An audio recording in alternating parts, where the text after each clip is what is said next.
Gracias, señora presidenta. En esta oportunidad nos queremos referir al tema del proyecto de ley de presupuesto nacional que está a consideración del Parlamento, de la Cámara de Representantes, y que en el día de hoy se comenzó a votar en la Comisión Integrada de Hacienda y Presupuesto. Y bueno, queremos un poco hablar de eso. El proyecto de ley de presupuesto nacional consta de 690 artículos, distribuido en 8 secciones, que totalizan 296 páginas. La asignación prevista para este presupuesto asciende para el 2021 en 680.000 millones de pesos y se mantiene estable para los próximos años. Este nivel de asignación equivale a 32% del Producto Interno Bruto. El presupuesto tiene que ver con la vida diaria de las personas, por ello es muy importante que la ciudadanía conozca los detalles de su contenido y sus posibles impactos. Vamos a hacer algunas consideraciones generales y algunas particulares. El presupuesto presentado por el Poder Ejecutivo, en términos generales, expresa una parte central del programa de gobierno restaurador de la coalición de derecha. Esto representa en concreto recortes a las políticas públicas que afectan a las políticas sociales, a la educación pública, a la vivienda y la salud de los uruguayos y uruguayas, especialmente de quienes hoy tienen sus derechos vulnerados. El presupuesto significa un claro retroceso del peso del Estado en las actividades económicas, recortando la inversión pública y la capacidad de producir ciencia y tecnología, compromete seriamente el desarrollo del país y su proyección estratégica. A su vez, las medidas propuestas generan una contracción de la economía nacional, lo cual afectará al pueblo uruguayo, a las y los jubilados y pensionistas y a las pequeñas y medianas empresas. Un presupuesto que ignora y le da la espalda a las enormes transformaciones productivas que se procesan a escala global.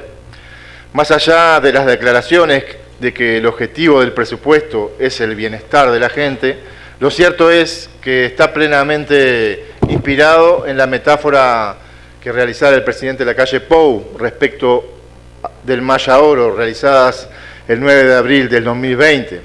Decía el presidente: si esto fuera una competencia ciclista, al que va en la punta, al Maya Oro, hay que estimularlo para que pedalee más rápido. Es el que va a hacer la inversión, va a dar trabajo. Hay que sacarle lastre al que va a traccionar la economía. La metáfora del presidente es equivocada. El Maya Oro no tira, es el pelotón el que cobija hasta el final, pero expresa la concepción que anima y se concreta en el presupuesto. Un liberalismo viejo, caduco, y que ya casi ningún gobierno practica, bajo el pensamiento de que la suerte de las grandes mayorías depende de cómo le vaya a unos pocos, siempre que se dignen en distribuir. El presupuesto consolida en sus asignaciones de recursos la equivocada mezquindad con la que el gobierno encara el mayor azote que está recibiendo el país y el mundo desde los años 30, la pandemia por el COVID-19. El presupuesto es un plan de gobierno para 5 años que ignora las profundas transformaciones productivas que se están procesando en el mundo y que se han acelerado con la pandemia. Por ejemplo, la economía digital, la automatización, el cambio climático y nuevos imperativos ambientales son todos ejes de transformación ignorados en las prioridades presupuestales. Dice priorizar, por ejemplo, la creación del empleo, pero no contiene ningún artículo creando o fortaleciendo políticas activas de creación de empleo.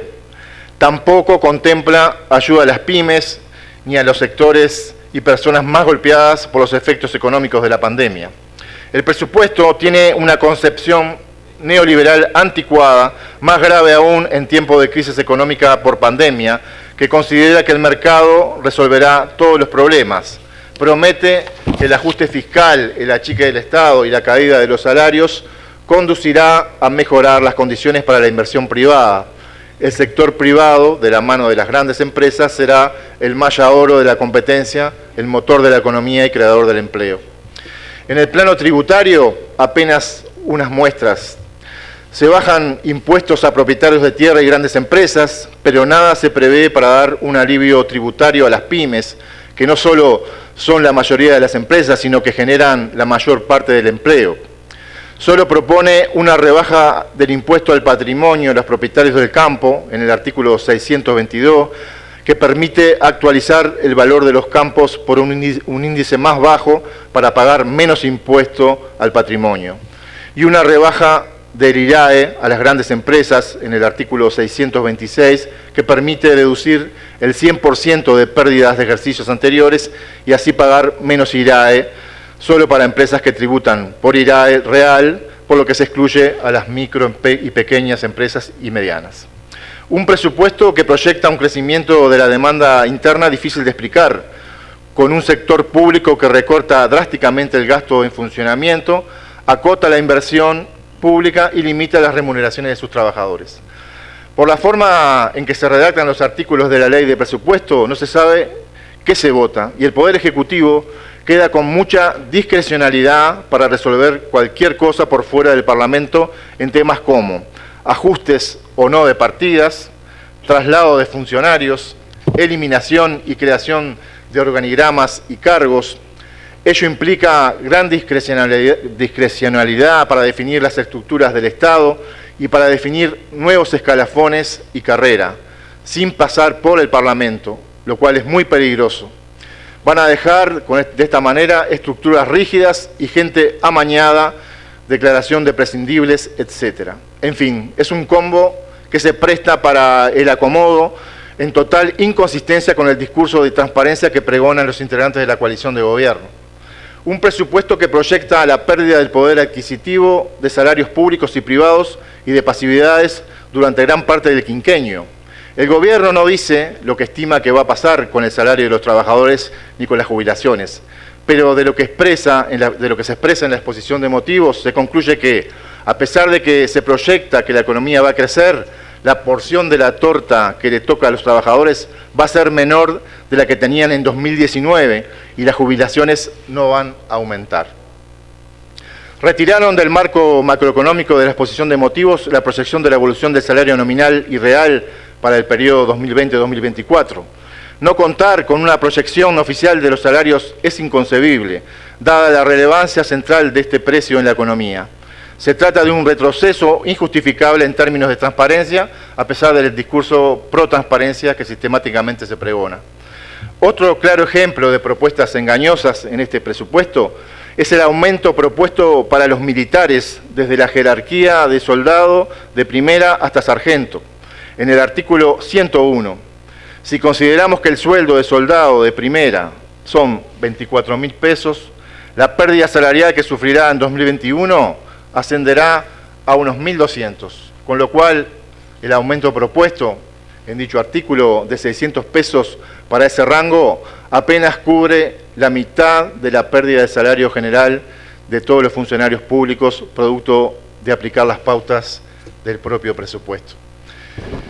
Simplemente queríamos dejar constancia de estas cosas. Nos parece que es muy importante que la ciudadanía sepa lo que se está tratando en el Parlamento y las cosas que encierra este presupuesto, que nos parecen graves, y de alguna manera esto demuestra también el gen de este gobierno, que tiene que ver con el amparo de los que más tienen y desampara a los que menos tienen.